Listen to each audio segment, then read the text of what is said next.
మాధవి సంతకం చేయించిన పేపర్స్ మామూలు పేపర్స్ కాదమ్మాయి గారు, డ్రగ్ డీల్కి సంబంధించిన పర్మిషన్ పేపర్స్.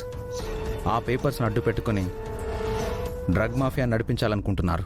పట్టుబడితే పెద్దయ్య గారు పర్మిషన్ ఇచ్చినట్టు చూపించి పెద్దయ్య గారి మీదకి నెట్టేద్దాం అనుకున్నారు. ఆ పేపర్స్ మన చేతిలో ఉంటే ఆ సూర్యప్రతాప్ జీవితం మన చేతిలో ఉండేది. నీ వల్ల మొత్తం సర్వనాశనం అయిపోయింది. సమయానికి మాధవిని అడ్డుకున్నాం కాబట్టి నాన్న పరువుని కాపాడుకోగలిగాం. లేదంటే జీవన్ నాన్న పేరుని నాశనం చేసేసేవాడు. మనకి ఇప్పుడున్న సమస్యలు చాలావన్నట్టు కొత్తగా మాధవి వచ్చి పడింది. ఇప్పటికీ మించిపోయిందేం లేదు జీవన్. సూర్యప్రతాప్ నన్ను పూర్తిగా నమ్ముతున్నాడు. నేనేదో ఒకటి చేసి ఆ పేపర్స్ మీద మళ్ళీ సంతకాలు చేయిస్తాను. ఇప్పుడు ఈ విషయం పెద్దయ్య గారికి చెప్పినా కూడా పెద్దయ్య గారు నమ్మరు. కావాలంటే మాధవినే నమ్ముతారు. ఈ ఒక్కసారికి నన్ను నమ్ము జీవన్. రేపు పార్టీ నాయకుల్ని, మీడియాని, పోలీసుల్ని అందరినీ ఆహ్వానించి తేనేటి విందిస్తున్నారు.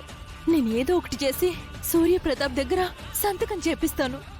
ఆ పేపర్స్ మనం లాగేసుకున్నాం కానీ ఆ మాధవి మళ్ళీ సంతకం చేయించుకోదు అని గ్యారెంటీ ఏంటి రాజు?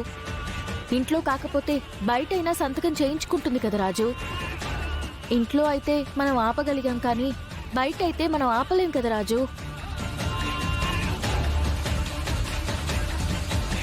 ఆల్రెడీ సంతకం చేయించుకుంది కాబట్టి మళ్ళీ సంతకం చేయించుకునే ప్రయత్నం చేయకపోవచ్చు అమ్మాయి గారు.